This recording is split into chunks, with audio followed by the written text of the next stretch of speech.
Hello, I'm Dorothy Stoltz, Head of Outreach Services and Programming for the Carroll County Public Library. And I'm Beverly Izzi, Youth Services Coordinator for Calvert Library. And we're here today to talk a little bit about e-readers in libraries. So Bev, what's happening in Maryland with e-readers? Well, Dorothy, Howard County was the first of our systems to launch an e-reader program.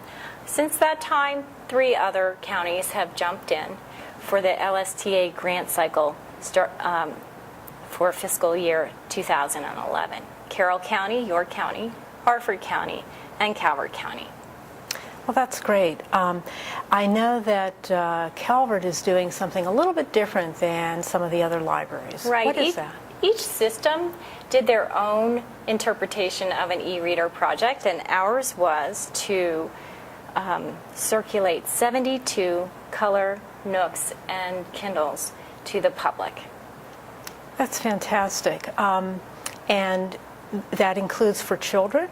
And it does, Dorothy. We selected 12 different themes that we based our little mini libraries on, and 3 of those themes were focused on children's interest titles. So we have a young adult themed reader, a children's chapter book themed reader, and a picture book themed reader. And you brought a reader here today. And so today I brought you the children's picture book reader so you could see what that looks like. And you can see here, there's over 118 different titles: Duck and Goose, Dora, Chrysanthemum, Chicka Chicka Boom Boom. Yeah, and Kevin Hankey's new one, That's I think here is too. there, yes. Go Dog Go, Rocket Learn to Read. It looks like a nice range of picture books. Were you pleased with the selection? We did. We used the same selection criteria process we do when ordering other materials. We use peer-reviewed journals.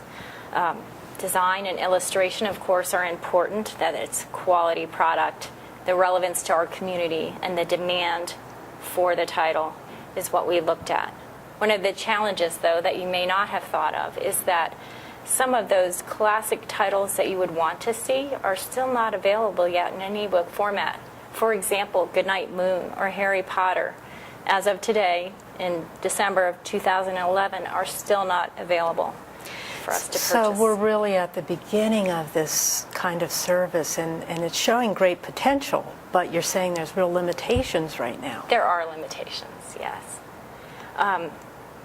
But the interesting thing we saw with the Color Nook was how beautiful this is of a presentation for picture book format. And you can see, when I open a title, how well this book translates to an ebook format. So it's the same experience of a picture book that you have, whether it's on a device or you have the book itself. And Dorothy, I'm so glad you pointed that out, because I find that you also have the same early literacy skills that you can teach to your child when reading on the ebook format. They still have to decode the words. They'll learn that there's a left to right progression of text. They'll learn their letters and phonemic awareness, how to comprehend the meaning of what's going on. And of course, the extensive vocabulary you find in children's books that you don't get in everyday conversation. So all of those elements that we teach in Every Child Ready to Read at your library, yet in a new format. Well, that should make most librarians very happy. It's an exciting time to be in libraries. Well, really appreciate you explaining what Calvert is doing and what's happening in some other libraries.